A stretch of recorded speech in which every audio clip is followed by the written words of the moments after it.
Ao longo da vida, eu e você nos deparamos com afirmações.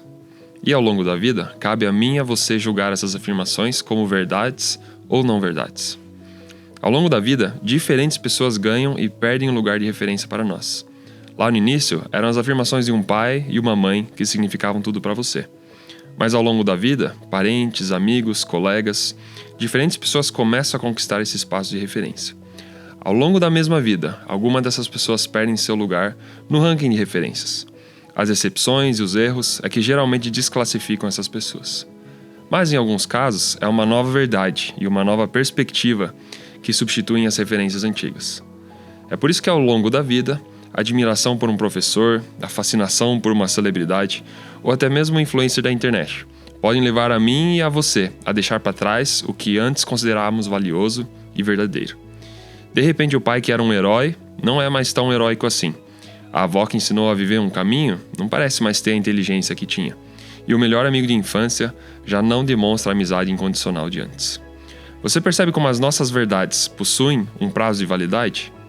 O interessante é que, ao longo da vida, nossa admiração por alguém abre àquela pessoa o direito de alterar dentro de nós o conjunto de verdades e valores que nos definem. Permitimos que um professor, um influencer e até mesmo um psicólogo, que nada mais são do que um expert em uma ciência ou um nicho específico, a também acessarem o nosso conjunto de intenções no nosso coração. Eu não estou te convidando a viver em uma bolha. Pelo contrário, eu te inspiro e te encorajo a procurar por mentores, professores e até psicólogos quando você julgar necessário. Mas é importante entender que todos esses profissionais enxergam ao mundo de maneira terrena. Por isso é importante entender a função de cada figura em sua vida. Um professor tem a capacidade de ensinar, de transferir métodos e técnicas aos seus alunos a fim de se obter um resultado específico. Um mentor tem a capacidade de conduzir alguém de forma individual e personalizada, de acordo com os erros e os acertos, buscando atingir o objetivo do seu próprio mentorado. Finalmente, o psicólogo tem a capacidade de te guiar na sua autorreflexão, mostrando as limitações que você impõe a si mesmo e as falsas verdades do seu inconsciente. Mas perceba que nenhum deles consegue, nem deveria, acessar as suas intenções.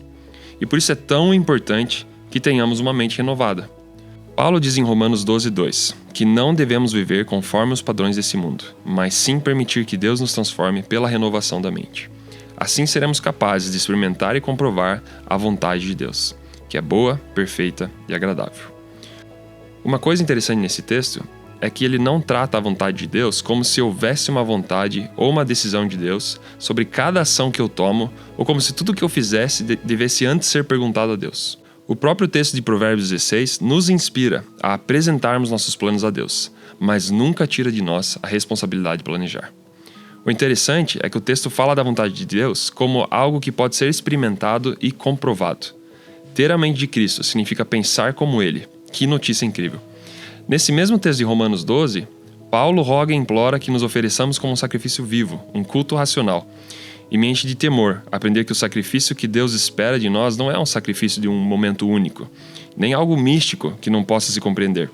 Pelo contrário, nós somos convocados a decidir com nossas mentes, de forma racional, a viver um compromisso diário de morrer todos os dias.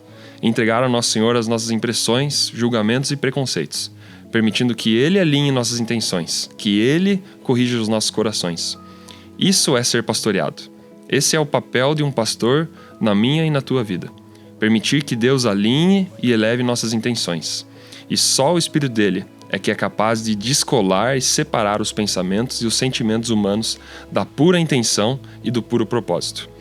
Para concluir, eu te inspiro mais uma vez, no dia de hoje, a convidar a palavra de Deus a revolucionar sua mente e a separar seu sentimento do seu espírito. Que para você seja claro o que o Espírito diz. E por isso eu termino com Hebreus 4:12. Porque a palavra de Deus é viva e eficaz, mais cortante do que qualquer espada de 2 gumes, e penetra até o ponto de dividir alma e espírito, juntas e medulas, e apta para discernir os pensamentos e propósitos do coração.